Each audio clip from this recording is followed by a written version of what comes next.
O arquiteto ele tem que saber ouvir e uma vez que ouviu bastante, quais são os verdadeiros sonhos, desejos do cliente, uma vez que ouviu e entendeu quais são as verdadeiras dores do cliente, né? O que o cliente realmente está querendo evitar, aí sim ele está pronto para dar e apontar um direcionamento. Ou seja, ele vai começar a fazer o projeto que ele sempre quis, o projeto que ele realmente acredita. Seja bem-vindo ao podcast Estratégia Arquitetura. Aqui nesse podcast eu vou te mostrar onde deve estar o teu foco, porque o cliente deseja e paga mais por uma arquitetura autoral. Como ter a liberdade de fazer o projeto que a gente sempre quis, com o cliente amando, com o cliente curtindo e feliz em pagar muito bem para isso. Como que tu vai fazer o projeto que tu sempre quis, do jeito que tu sempre quis e com o cliente pagando feliz por isso, tá? Sem pedir qualquer desconto. Esse é o tema de hoje. Imagina quando o arquiteto, né, quando tu tem a ideia de fazer aquele projeto bacana, tem a ideia de fazer aquele projeto e o cliente, ele fica mudando as tuas ideias. Ele fica resistente às ideias que tu tanto gosta de usar nos teus projetos, ou que tu sempre quis usar. Porque o arquiteto está sempre buscando referência. O arquiteto está o tempo inteiro colecionando imagens de referência, muitas vezes comprando livros, revistas, e a gente fica deslumbrado com essa arquitetura mais sofisticada, com uma arquitetura, digamos, mais conceitual. Quando a gente vai para o mercado, quando a gente demora tanto para conseguir um cliente, quando a gente finalmente consegue um cliente e a gente vai começar a fazer os estudos, a gente começa a apresentar o projeto e o cliente começa, digamos, a puxar o freio de mão do projeto, né? Então o projeto fica, digamos, ele fica travado, né? Começa a ter o risco de perder o brilho. Um projeto que começa a perder o brilho, ele vai gerar um problema ali na frente, que é um problema no teu portfólio. Um problema no teu portfólio vai gerar um outro problema, que é um problema na tua futura captação de clientes. Um problema na tua futura captação de clientes vai gerar um outro problema, que é no teu fluxo de caixa do teu negócio. Um problema no teu fluxo de caixa da tua empresa, do teu escritório, vai gerar um outro problema, que é um problema financeiro para a tua vida pessoal. Ou seja, quando a gente tem dificuldade de fazer o projeto do jeito que a gente gosta, do jeito que a gente acredita, do jeito que a gente acha que é o ideal, a gente vai estar sofrendo ali na frente um problema de fluxo de caixa do escritório e um problema financeiro na nossa vida pessoal, tá? E é exatamente por isso que a gente tem que estar muito ligado, a gente tem que estar muito atento ao tipo de cliente que a gente está atraindo. Geralmente, o problema de a gente ter pouca liberdade nos nossos projetos, o problema de a gente não conseguir botar no papel o que a gente realmente está querendo, muitas vezes esse problema é do cliente que a gente está atraindo. E é por isso que a gente tem que estar muito, muito atento ao como que a gente está posicionando o nosso nome e a nossa marca no mercado. Porque é a maneira que a gente se posiciona acaba definindo o tipo de cliente que a gente atrai. E arquitetos pensam, muitas vezes, que fazer o projeto do jeito que a gente sempre quis é uma questão de escolher uma paleta de cores, é uma questão de revestimentos, só que isso não é. Isso é só um dos detalhes. Fazer um projeto vai muito além de acabamentos. Fazer um projeto do jeito que a gente sempre quis, a gente precisa atingir o nível conceitual. Ele precisa ter algum diferencial a nível conceitual. No momento que a gente não consegue fazer um projeto conceitualmente interessante, a gente está correndo o risco de ter um portfólio mais comum, ou seja, um portfólio sem diferenciação. Quando a gente tem realmente um projeto sem diferenciação, a gente está correndo esse risco de estar disputando projeto por preço, ou seja, você tem que baixar o preço. Se a gente não consegue diferenciação, a gente corre o risco sim de ter que sofrer com clientes que estão comparando o nosso preço com os demais do mercado. Recebi uma pergunta aqui da arquiteta Jess, talvez seja Jéssica. Leonardo, quem está começando do zero, não tem acesso à classe A desde sempre, não tem como se posicionar com esse valor percebido logo de cara. Olha, na verdade, eu comecei do zero e eu acho que todo mundo, né, com raras exceções, quase todos os arquitetos começam do zero, né? Com exceção daqueles arquitetos que herdaram o escritório da família, os arquitetos, em geral, eles começam do zero. Então, eu comecei do zero. E para a gente conseguir atrair esse público classe A, é uma questão de posicionamento, como tu falou. E tu disse que não tem como se posicionar com esse valor percebido. E a resposta é sim, a gente tem sim. A gente tem como se posicionar. A gente não precisa ter o cliente primeiro para se posicionar. É o contrário, primeiro a gente se posiciona para depois ter o cliente. E como é que a gente vai fazer isso na prática? Bom, né, os arquitetos em geral eles pensam, né? Quando eu tiver o meu cliente de alto padrão, quando os clientes de alta classe baterem na minha porta, quando os clientes de alta classe entrarem em contato comigo, mandarem uma mensagem para mim, um e-mail, um WhatsApp, aí sim é que eu vou mudar o meu posicionamento. Não, esse é o jeito errado, tá? O jeito certo é, tu tem que começar a mudar o teu posicionamento a partir de agora, aí sim os clientes de alta renda, eles vão se sentir confortáveis em entrar em contato contigo, eles vão desejar entrar em contato contigo. Eles vão procurar onde é que está o telefone, onde é que está o WhatsApp desse arquiteto. Eu quero mandar uma mensagem direto para esse arquiteto. E esse é o sentimento que tu tem que plantar nos teus clientes. Como é que tu vai fazer isso? Tu vai ter que construir, tu vai ter que fazer, produzir uma série de imagens e materiais de alto padrão. Tu vai inventar projetos. Ou então tu vai pegar projetos existentes que tu já tem, projeto que tu tá trabalhando agora. Vamos supor que tu tá trabalhando num projeto exatamente agora. Tu vai fazer uma versão incrivelmente sofisticada de um projeto que tá trabalhando agora. Daí tu vai dizer, Leonardo, eu não posso fazer, Leonardo. O meu cliente é um cliente humilde, eu tô fazendo só uma reforma de um apartamento de um dormitório. Como é que eu vou fazer isso? Sabe como? Tem uma proposta que o cliente realmente pediu para tu fazer. Só que além dessa proposta que o cliente realmente pediu para tu fazer, tu vai fazer uma outra versão que seja de cinema, digamos assim, aquilo que tu verdadeiramente acredita, aquilo que é a proposta mais incrível que tu acha, aquilo que tu acha que vai atingir na mosca, né? Vai ser certeira para aquele novo tipo de cliente que tu quer atrair.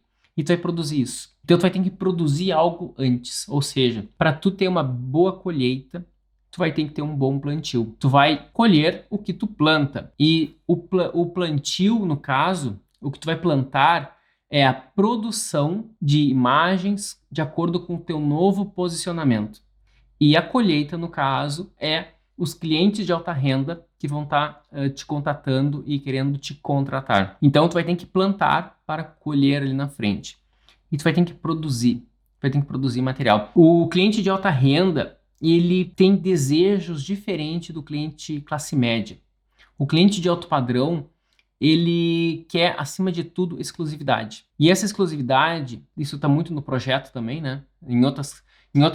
Faz parte do atendimento, faz parte do negócio como um todo, mas o principal, o coração dessa exclusividade está no projeto, está no design diferenciado. E para tu conseguir esse projeto diferenciado, esse design diferenciado, tu precisa conseguir expressar a arquitetura que tu realmente acredita. Quando tu tá trancado, quando tu te sente sufocado, quando tu sente, digamos, é como se fosse aquele cavalo que, não sei se vocês ainda conhecem, né? Hoje em dia não sei se existem as carroças com cavalo, mas tinha um tempo que botavam alguma coisa assim nos olhos do cavalo, que é para o cavalo não olhar para o lado, era só para olhar para frente, né?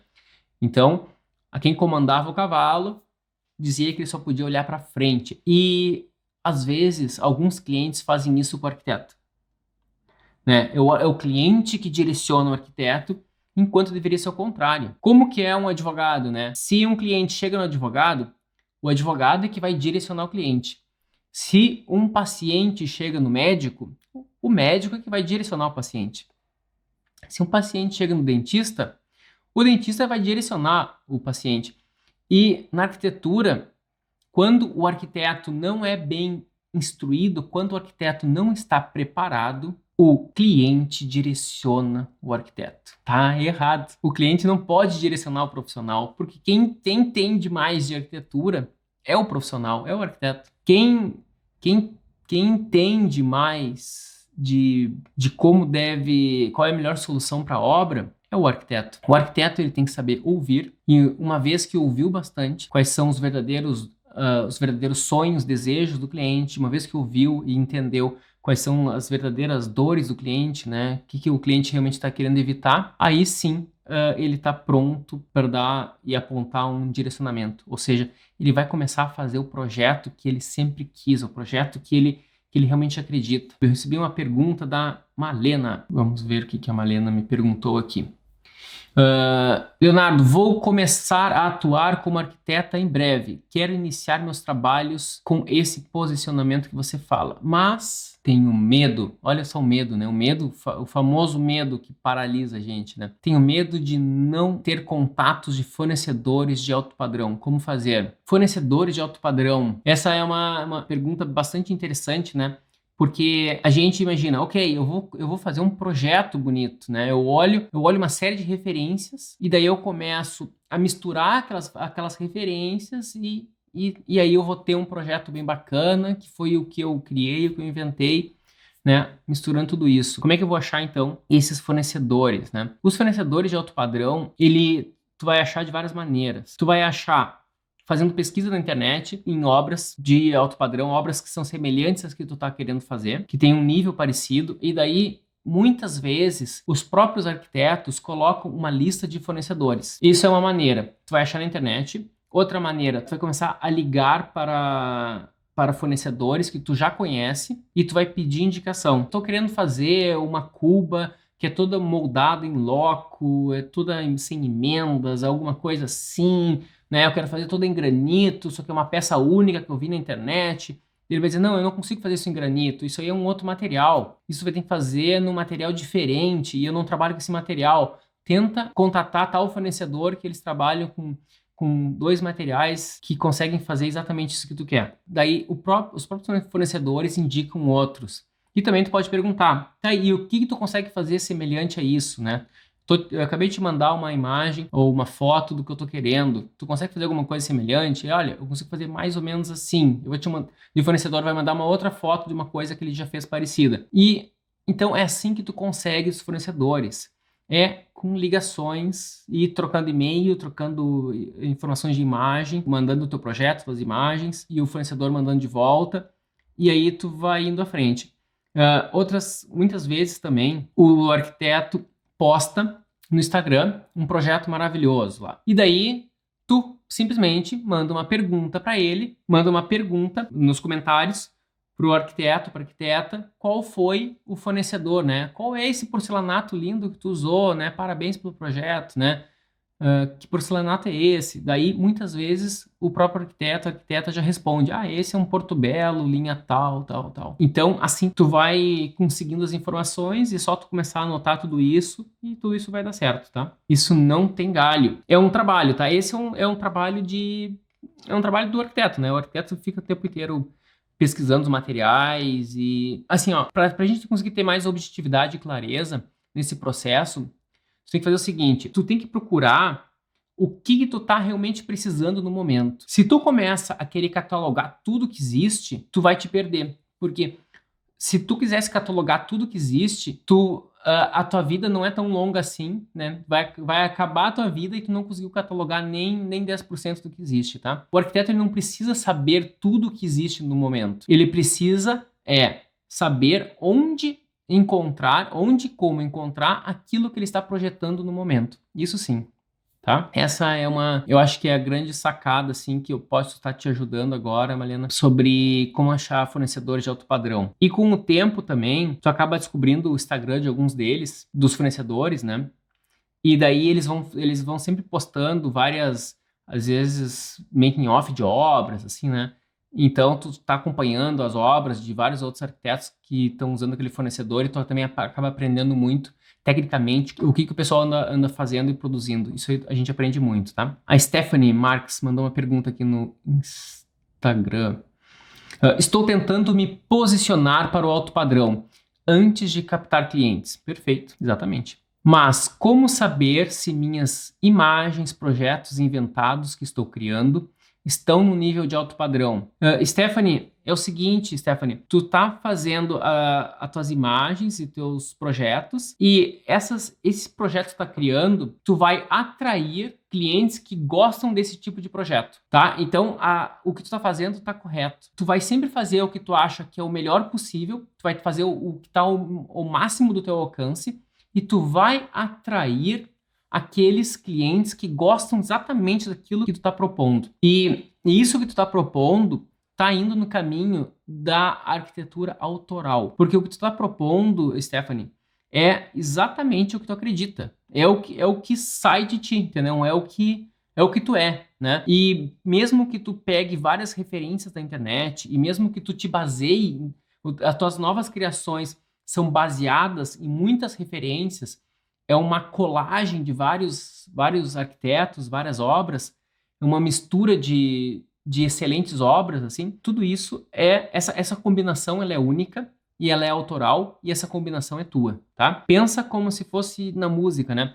As notas musicais já foram criadas e quem cria uma música, a criação, né, a autoria de uma música é a combinação dessas notas. E é exatamente isso que eu também enxergo a arquitetura. Tudo que tu vê por aí na internet, em qualquer lugar, em revistas, livros, tudo isso já foi criado por alguém. E tu vai pegar esses elementos e tu tem a liberdade de usar e usar da maneira que tu quiser, tá? Já fiz vários vídeos, assim, falando da importância de a gente copiar, né?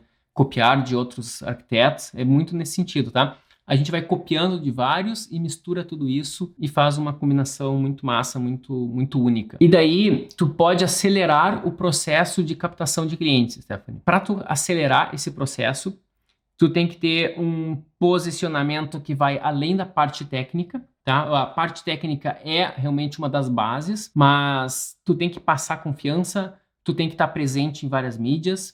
Isso aí é algo que eu vou muito a fundo no meu curso, né? Eu tenho um curso que é chamado Arc Revolution, ele vai a fundo nessa questão de atração de cliente e tu tem que realmente, de maneira ampla, tu tem que passar confiança, tá? E a gente consegue passar confiança quando a tua comunicação está perfeitamente alinhada. Então, o jeito que tu escreve a tua bio, as imagens do teu projeto, quando alguém vai visitar o teu site, se alguém vai procurar sobre o teu nome, sobre o teu escritório, em qualquer lugar, tudo que ele encontrar está falando sempre a mesma coisa, está falando sempre sobre a mesma coisa, e o posicionamento ele é único, e quando isso acontece, o cliente tem uma percepção ele deposita bastante confiança no teu trabalho.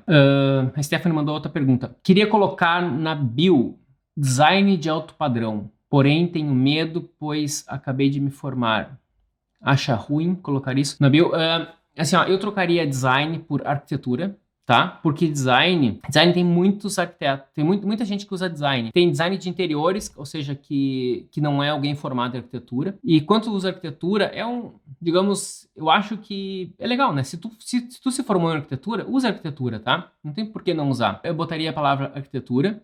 E design também, o pessoal do design gráfico usa, design de produto usa, né? Alguém que faz logomarca usa design. Tem gente que faz adesivos para botar em placas em fachada de loja também é design, usa a palavra design, sabe? O design é uma palavra que ficou ampla demais. Cada pessoa entende uma coisa diferente quando fala design, tá? Então, usa arquitetura que vai ficar mais coerente. Tu apenas dizer que é alto padrão, eu acho que não é ruim, tá? É bom. Só que tu teria que dizer mais do que isso, entendeu? Porque alto padrão ainda é genérico, né? Tenta identificar, Stephanie, qual que é o teu porquê, né? O que tu tem de diferente dos outros alto padrões, né? Que existe em todo o Brasil, por exemplo. Qual que é a tua linha? Tem gente que gosta mais de uma linha que vai mais pro lado residencial interior, outros gostam mais de uma linha que vai mais para edificações. A minha linha vai muito para casas. Tem gente que vai mais para o corporativo, tem gente que vai para o varejo, tem gente que vai para edifícios. Tudo isso pode ser alto padrão. Tem gente que vai para a linha... tem gente que vai só para quartos de bebê, por exemplo. Tem profissionais que se especializam só na área médica, né, área de saúde, odonto, medicina, clínicas. Tem uns que ficam, arquitetos que estão só numa área específica, num nicho específico. e conversam só com aquele público. Tem outros que gostam de trazer elementos naturais, tem outros que gostam de trazer elementos mais rústicos, tem outros que gostam de trazer elementos mais, digamos, mais sofisticados, ou tem outros que são da linha do design brasileiro, né? Então é uma arquitetura, mas usa muito mobiliário, né? Mobiliário clássico brasileiro. Outros gostam muito do mobiliário, digamos, de uma linha escandinava ou italiana, alguma coisa assim, sabe? Tem uns que são uma mistura de várias coisas. Então, tenta descobrir qual que é o teu porquê, qual que é a tua linha, tá? Tenta subnichar ainda mais, mesmo que tu mude depois. Eu sei que como tu se formou há pouco tempo, tu tem que experimentar alguma coisa. E tem uma frase de um cara que eu admiro muito, que é chamado Peter Diamandis. E ele tem uma frase que diz o seguinte, comece pelo topo e suba. O que significa, né? Comece pelo topo e suba. Então, tu tem que começar realmente no alto padrão e daqui para cima, tá? Isso é o que eu verdadeiramente te aconselho. Leonardo, tu sempre fez os projetos do jeito que tu sempre quis? Claro que não. Como foi o início da tua carreira, Leonardo? O início da minha carreira foi desafiante, foi difícil, foi frustrante, tá? O início da minha carreira não foi mil maravilhas. Os meus primeiros projetos eram fazendo alguma coisa ligado a estudos de fachadas, né? Estudos de fachadas usando renderização, estudos de fachadas para construtoras. E era bastante limitado o que a gente podia fazer. De maneira nenhuma a gente podia inventar o que a gente queria. A gente fazia, né, tinha umas regras, era muito parecido com a questão do cavalo, né? O cliente botava realmente aquelas coisas do nosso lado, assim, a gente não podia olhar para o lado e tinha que só seguir naquela direção que ele apontava. E depois eu consegui clientes, né, que era uma casa que eu fiz, uma casa bem mais simples, e o cliente também tinha pouca grana, eu também não tinha muito conhecimento, acabei fazendo uma casa com telhados, né? O cliente pediu uma casa com telhado, olha só o que aconteceu. Eu, na faculdade, não projetava casa com telhado. Eu projetava tudo com laje, né? É uma faculdade mais modernista, né? Estudei na URGS, em Porto Alegre.